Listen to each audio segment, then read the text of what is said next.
What if I told you that the Roman emperor who survived one of history's worst plagues wrote the most brutal self-care manual ever created?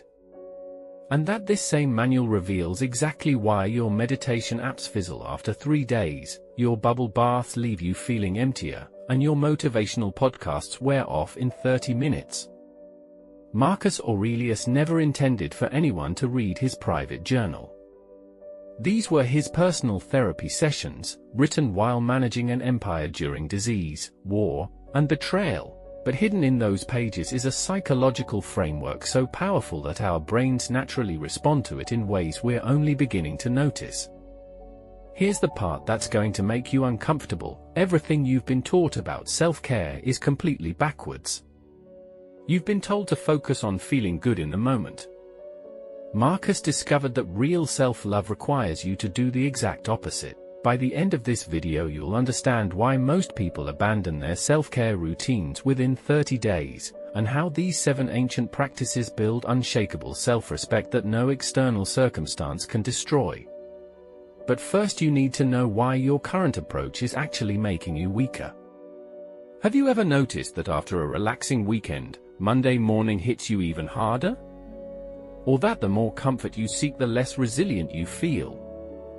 There's a simple explanation for this, and it's exactly what the Stoics understood 2,000 years ago. Picture this: your boss just rejected your proposal in front of the entire team. Your face is burning, your mind is racing, and every instinct is telling you to either fight back or disappear forever. This is the moment where most people's self-care philosophy completely falls apart. But what if instead of spiraling you could access something deeper? What if you could feel the sting without drowning in it? What if you could transform that moment of rejection into the foundation of unshakable confidence? Habit 1. The dichotomy of control. This is where the first Stoic habit becomes a superpower. Take out your phone right now and open your notes. Draw a simple line down the middle. On one side write, what I can control. On the other, what I cannot control. Left side, my effort. My response to feedback. How I prepare for the next presentation. My professional growth. My attitude walking into this building every day. Right side, his mood. His opinion of me. Company politics. Market conditions. What happened in his morning that made him irritable? And for the first time in months, maybe years, Sarah felt something she hadn't expected. Relief. Not because the rejection didn't sting, but because she suddenly realized how much energy she'd been wasting on things that were never hers to fix in the first place. This is the first Stoic habit that changes everything, the dichotomy of control. But here's where most people get it wrong. They think it means becoming passive, just accepting whatever happens. That's not Stoicism, that's resignation. Real Stoic control is active. It's taking complete ownership of everything within your influence while releasing your death grip on everything outside it. It's the difference between being a victim of circumstance and being the CEO of your own experience. Try this right now. Think of one situation that's been eating at you. Write it down, then categorize every single aspect. You'll be shocked at how much mental real estate you've been giving to things you never had any power over. Habit 2. Premeditation of difficulties. But knowing what to control is only half the battle. The Stoics had a secret weapon for actually implementing this knowledge, something so counterintuitive it sounds crazy until you try it. Sarah began waking up 10 minutes earlier each morning. Not for meditation or gratitude journaling, but for something that felt almost counterintuitive, imagining everything that could go wrong that day. Her presentation could flop. A client might cancel. Her laptop could fail during the big meeting. She might spill coffee on her white shirt. Traffic could make her late. But she didn't stop at imagining the disasters. She rehearsed her responses. How would she handle it if her slides froze? What would she say if the client backed out? How could she remain calm if her boss interrupted again? The Stoics called this premeditatio malorum, the premeditation of difficulties. It's not pessimism, it's preparation. By imagining challenges and rehearsing how to meet them with composure, you train your mind to respond with steadiness instead of panic. It's like giving yourself a rehearsal before life's unexpected moments. 2 weeks later, it happened. Sarah's laptop died during her client presentation, but instead of panic, she felt this strange, almost eerie calm. Like she'd been here before. Because mentally, she had. She smiled at the client and said, "Well, that's why I always bring printouts," and handed out her backup materials. The meeting continued seamlessly. Later, the client told her that her composure under pressure was exactly the kind of leadership they were looking for. Habit 3: Boundaries with love. But even with this mental training, Sarah was still making one critical mistake that kept sabotaging her progress. A mistake that destroys 94% of people who try to change their lives. Her sister called on Thursday night. "Can you watch the kids tomorrow? I know you have that big presentation, but I really need." The old Sarah would have said yes and resented it, or said no and felt guilty about it for weeks. Instead, she took a breath and did something revolutionary. She applied philosophy to her boundaries. First question: is this request asking me to compromise my primary responsibility to myself? Second, can I give my best to both situations, or will I give my worst to both? Third, how can I honor my sister while honoring my commitments? "I love you and want to help," Sarah said, "but I can't give the kids the attention they deserve when I'm stressed about tomorrow. Can we do something this weekend when I can be fully present with them?"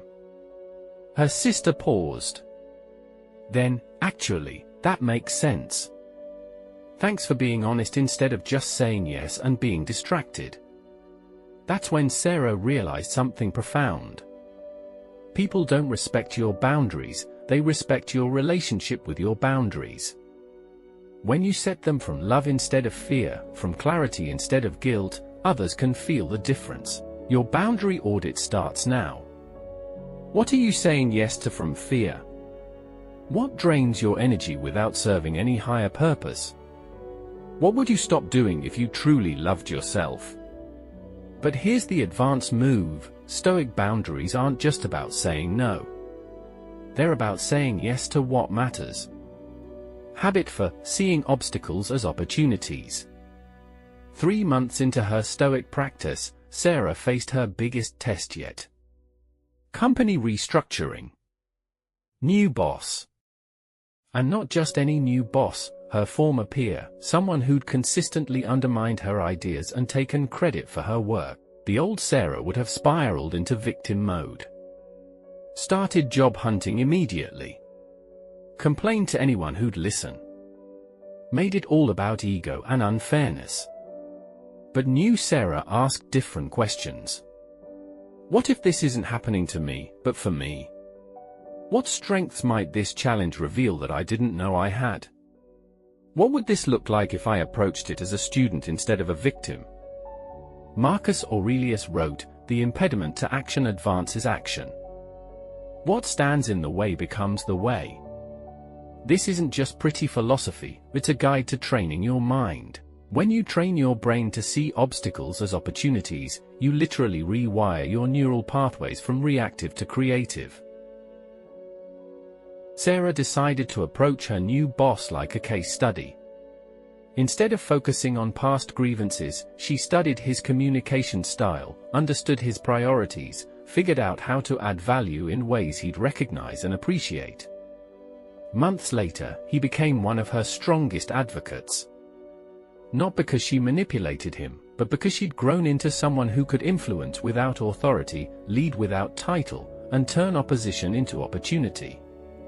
Habit 5: Reflective journaling.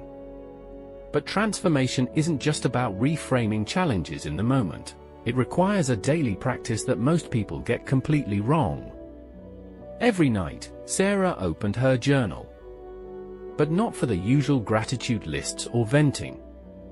She treated it like a personal training ground for her mind. She asked herself, where did I act with wisdom today? Where did I let my smaller self take over? What triggered my strongest reactions? How did I handle situations beyond my control? Where could I have shown more courage, patience, or discipline? This wasn't about therapy, it was practice. She wasn't just recording events, she was learning to refine her responses and shape her character. After a month, patterns began to appear. She noticed she reacted most strongly when she felt unheard. Her clearest decisions came when she paused before responding. Her energy drained fastest when trying to control what others thought. And her confidence grew when she focused on effort, not outcomes. Through consistent reflection, Sarah trained herself to pause, assess, and act with clarity, a skill that, over time, became almost instinctive. Her breakthrough came when she started writing to her future self, "Dear Sarah, in 1 year, today I chose patience when my boss interrupted me again. I'm building the emotional strength you'll need when you're leading your own team. Thank you for doing this work." Suddenly her daily choices connected to her long-term vision. Every small act of discipline became an investment in the person she was becoming. Start tonight. 3 questions. What challenged me most today? How did I respond? How could I respond even better next time? That's it. No overthinking, no perfectionism, just honest reflection and gentle course correction. Habit 6, self-compassion with clarity. But here's where most people stumble. They turn reflection into self-torture. Which is why this next habit might be the most important of all. One day, Sarah made a mistake in a big presentation, and her old inner voice started yelling, "You blew it. Everyone will think you're incompetent." But this time, she didn't spiral. She paused. She treated herself like she would a trusted friend, speaking with clarity instead of judgment. First, she acknowledged what happened. The slide had an error that affected the outcome. Then she separated the mistake from her worth. This doesn't define me, it's just one moment, not my whole story. Next, she asked herself, what can I learn here, and how can I prevent it next time? Finally, she stepped back to see the bigger picture. In the grand scheme, this is small, and I'm still growing. By removing the drama from self-criticism, Sarah discovered something surprising. She felt more capable, more grounded, and even more motivated to improve. Her self-respect wasn't based on perfection, it was based on her ability to respond wisely. Marcus Aurelius wrote, "Be tolerant with others and strict with yourself." But notice, strict doesn't mean cruel. It means holding high standards with love. The goal isn't to feel good about your mistakes. It's to learn from them without destroying yourself in the process. Habit 7, becoming living philosophy. But the ultimate test of Stoic self-care isn't how you treat yourself. It's how your transformation affects everyone around you. Half a year into her Stoic practice, Sarah noticed something remarkable. People were starting to notice the change in her. Her colleagues asked, "How are you so calm in stressful meetings?" Friends began saying, "You make it easy to talk to you, you actually listen." Even her family seemed to respond differently, less tension, more clarity. She hadn't set out to teach anyone. She hadn't posted on social media or written a guide. She simply showed up every day practicing the habits she'd learned. Calmness, boundaries, thoughtful action. It wasn't about controlling others, it was about being consistent in her own behavior. Over time, this consistency became a quiet influence. Meetings were calmer, conversations were clearer, and conflicts were resolved more smoothly. People didn't mimic her because they were told to, they mirrored the way she carried herself. She had become a living example of Stoic self-care, showing that the strongest influence comes from embodying the change you want to see, not lecturing about it. Your calm becomes others' permission to be calm. Your boundaries become their permission to have boundaries. Your refusal to engage in drama becomes their invitation to communicate more authentically. People are naturally drawn to those who have mastered themselves. Not because you're perfect, but because you're genuine. Not because you have all the answers, but because you've learned to sit comfortably with the questions. A year later, Sarah was promoted to team leader. Not because she networked strategically or played office politics, but because she'd become the kind of person others wanted to follow. Her self-care had evolved into leadership. Now, let's bring it home. In front of you are two paths. One is the easy path, chasing comfort, avoiding challenge, keeping your life smooth but shallow. The other is the Stoic path, facing discomfort, building resilience, growing into someone unshakable from the inside out. Sarah chose the Stoic path.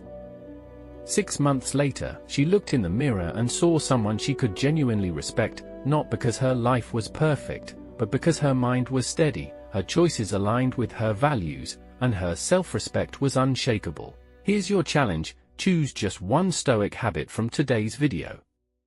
Practice it every day for 30 days. Forget perfection. Focus on consistency. Every small act of discipline adds up to a mind that doesn't bend to circumstance. Marcus Aurelius didn't promise comfort. He promised clarity. He didn't promise an easy life.